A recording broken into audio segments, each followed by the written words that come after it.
Boa noite, hoje eu vou apresentar um trabalho de física relacionado a alguns esportes das Olimpíadas. Meu grupo é composto por eu, Douglas, Michael, Naís e Rafaela. Alguns dos esportes citados nesse trabalho serão surf, skate, basquete, handebol, natação e tênis. A equipe do jogos de basquete, né, dos times, é formada por 5 jogadores de cada lado, tendo 7 reservas ao todo. O jogo se inicia quando o árbitro, ao centro da quadra, lança a bola para cima e um jogador de cada equipe deverá dividir por essa bola. O tempo de jogo é dividido em 4 períodos de 10 minutos. Caso haja empate, haverá mais um período de 5 minutos, e isso se persiste até alguma equipe sair vitoriosa, pois não poderá haver empate.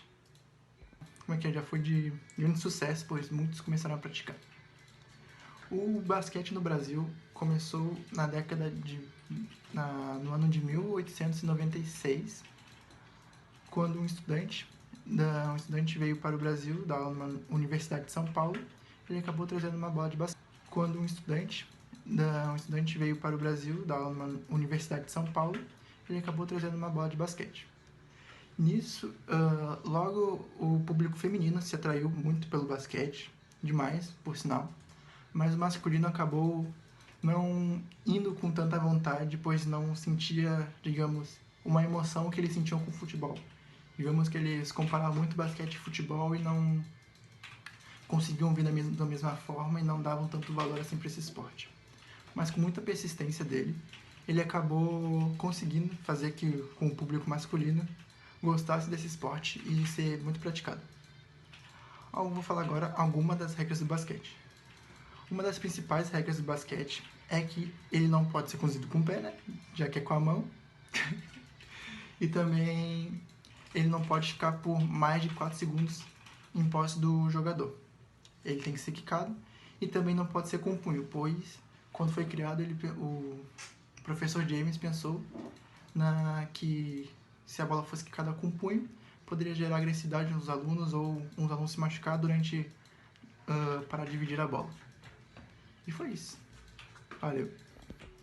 A física está muito presente no basquete, pois qualquer objeto que se move possui um determinado tipo de energia.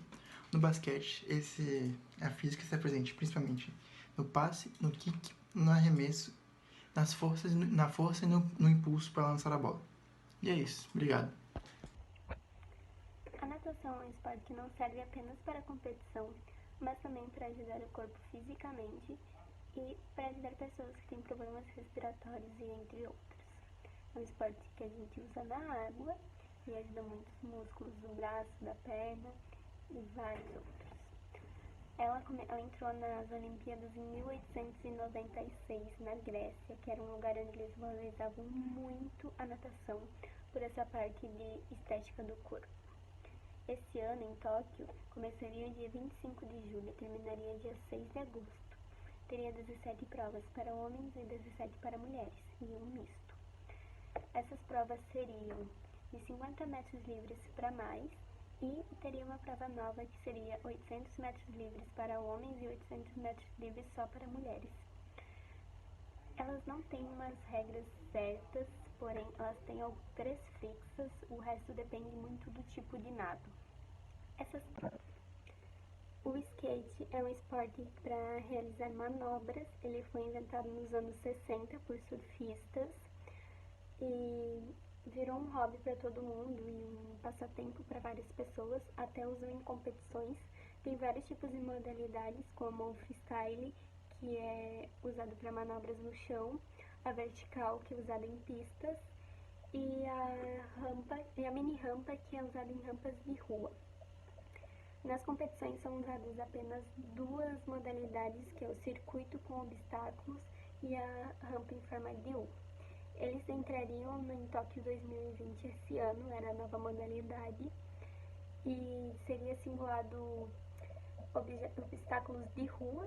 Eles seriam avaliados com a dificuldade e a desenvoltura de suas manobras. Teria apenas 80 vagas, 40 para cada gênero, e seria 20 para o parque e as outras 20 para o street. E é isso. O handebol foi introduzido nos Jogos Olímpicos no ano de 1936 em Berlim, na Alemanha. Ele, entre os anos de 1938 e 1966, ele foi disputado em grandes campeonatos mundiais e acabou sendo introduzida a modalidade indoor nos Jogos de Munique, nos Jogos Olímpicos de Munique. E o handebol feminino foi começar a ser praticado só 4 anos depois, nos Jogos Olímpicos de Montreal, no Canadá. As regras do handebol são as seguintes. A modalidade olímpica é a indoor e cada time tem 7 jogadores que jogam em uma quadra fechada. A quadra mede 40 por 20 metros e o gol mede 3 por 2 metros. A partida tem 2 tempos de 30 minutos cada. Caso haja empate, o que acontece? É feita uma prorrogação que tem 2 tempos cada, 2 tempos, e cada tempo tem 5 minutos. Caso não se resolva, é feita outra prorrogação, que vai, se não se resolver nessa prorrogação, vai para os pênaltis, que são tiros de 7 metros. O goleiro é o único que pode tocar os pés na bola. Se a bola estiver na área, né? Quando a bola toca o goleiro dentro da área e sai pela linha de fundo, é tiro de meta. Os jogadores não podem pisar na área do goleiro e, em caso de falta, podem ser aplicados cartões amarelos. Em caso de falta, podem ser cobrados tiros livres e há cartões amarelos, vermelhos e também tem suspensões. A suspensão é quando o juiz manda o jogador sair da quadra durante 2 minutos. Se o juiz fizer 3 vezes isso, na terceira vez o jogador vai ser expulso de campo daquela partida. Se for cometida uma falta dentro da área do goleiro, é cobrado um tiro de 7 metros, que é o que vale ao pênalti do futebol, e se ocorrer dentro da linha da área, é marcado um tiro de 9 metros. O glossário é assim: condução, movimento irregular de carregar a bola por 3 segundos sem quicá-la no chão. Finta, ultrapassagem de um adversário quicando a bola. E time out, pausa no jogo determinada pelo juiz. Eu vim falar sobre o surf, que é a modalidade que entrou agora nas Olimpíadas de Tóquio 2020, que foi adiada pela pandemia do novo coronavírus para 2021. O surf ele é praticado já há cerca de 2 a 3 mil anos e dizem que ele foi começado a ser praticado pelos polinésios, que foram um povo que colonizou a maioria das ilhas do Pacífico, inclusive o Havaí, onde tem muitos surfistas. Mas também há quem diga que o surf começou a ser praticado na América do Sul, no Peru. Bom, no Brasil, o surf ele começou a ser praticado no finalzinho da década de 30, quando foi feita a primeira prancha, que era uma tábua, que imitava uma tábua das pranchas do Havaí. E essa tábua ela pesava cerca de 80 quilos. Então ela era bem pesada. E ela foi feita em Santos, em São Paulo. Bom, as principais regras do surf são: a pessoa que está mais perto do pico, ela tem preferência na onda. Essa pessoa que pegou preferência na onda, ela surfa essa onda sozinha, ninguém mais pode surfar com ela. Nenhum outro surfista. Ela não pode voltar pra lá pro pico depois que ela surfa, pra tentar pegar outra. Ela tem que ir em direção à espuma, ou então ficar remando pro outro lado. Tem também filas de surfistas, e aí quem tá mais tempo na fila tem a preferência também. E depois que essa pessoa surfa a onda que ela teve a preferência, ela volta lá pro final da fila pra surfar de novo. Os formatos de disputa. Os campeonatos que utilizam as regras da CBS, a Confederação Brasileira de Surf, são divididos em 4 baterias, sendo que pelo menos 2 competidores avançam para as fases seguintes. Em casos excepcionais, onde tem baterias de 5 atletas, poderão ser disputadas também. O avanço de 50% dos competidores de uma bateria não pode ser obedecido no caso de baterias de repescagem ou de losers round. Na primeira fase, cada bateria deve ter um mínimo de 15 minutos e as finais têm que ter um mínimo de 20 minutos. O início das baterias é sinalizado com o toque de uma sirene e o encerramento por 2 toques. A sirene toca 2 vezes no encerramento. As competições têm limites de ondas e as ondas são classificadas pelos jurados de 0 a 10. Eles dão notas de 0 a 10 para cada onda surfada. O surf nas Olimpíadas, eles vão ter uma classificação, a modalidade. Então, a classificação é a seguinte: os 10 primeiros e as 8 primeiras mulheres elegíveis do CT 2019, os primeiros 4 homens e as primeiras 6 mulheres elegíveis do ISA Game 2019, o melhor elegível do Pan-Americano 2019, mais o melhor africano, mais o melhor asiático, mais o melhor europeu e mais o melhor da Oceania, todos elegíveis do ISA 2019. O campeão da Copa da Nação Anfitriã, que será realizado somente entre japoneses. E se algum japonês ou japonesa se classificar por algum outro método, não haverá Copa japonesa.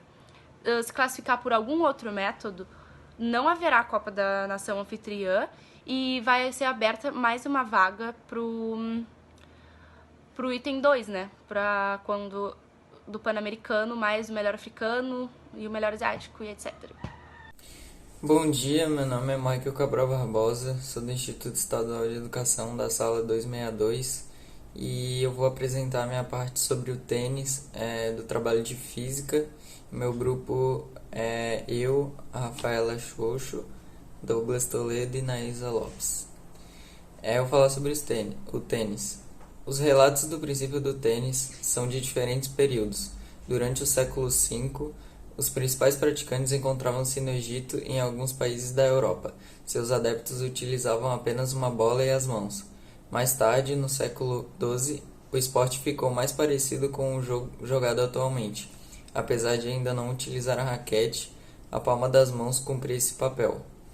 Jeu de Paume, jogo da palma, era o nome da brincadeira que os monges franceses treinavam na época. Disputas essas realizadas em ambientes fechados. O jogo consistia em arremessar a bola contra a parede, o que no decorrer do tempo modificou-se para um espaço retangular, com dimensões maiores, marcações no chão e um objeto para rebater a bola.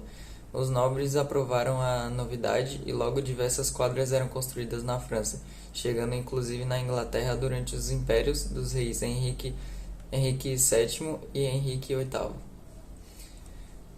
O jogo consistia em... ali no início, quando foi criado na França, o jogo consistia em se rebater com a mão e contra a parede. O Brasil acabou adotando essa ideia. Ele descobriu a modalidade no término do século IX, através dos ingleses e franceses. Começou com os paulistas e cariocas para em seguida se espalhar por todo o país. Hoje são 2 milhões de jogadores destes 33.675. Estão registrados pela Confederação Brasileira de Tênis. Existem competições simples, com um jogador contra o outro em dupla. Neste caso, são 2 atletas em uma equipe, podendo inclusive ser misto, um homem e uma mulher. A quadra pode ser de terra batida, piso sintético ou grama, dividida no meio por uma rede com 1,7 m de altura nas extremidades e 0,914 metros no centro, além da opção de serem em ambientes abertos ou cobertos. A quadra possui dimensões que variam conforme o tipo de disputa. Simples, 27,77 metros de extensão por 8,23 de largura. Duplas, o comprimento é o mesmo, mas a largura é de 10 metros e 10,07 metros. Temos vários jogadores nesse cenário do tênis e um brasileiro muito conhecido que foi campeão mundial foi o Gustavo Kirten, o Guga Kirten, conhecido, e ele é daqui de Florianópolis. As disputas iniciam-se com um saque realizado no fundo da quadra e tem duração de 3 ou 5 sets, conforme a competição, sendo que em cada um vence o atleta que ganhar 6 games com pelo menos 2 games de diferença. Os pontos no game são somados da seguinte forma: o primeiro ponto 15, segundo ponto 30 e terceiro ponto 40, quarto ponto game.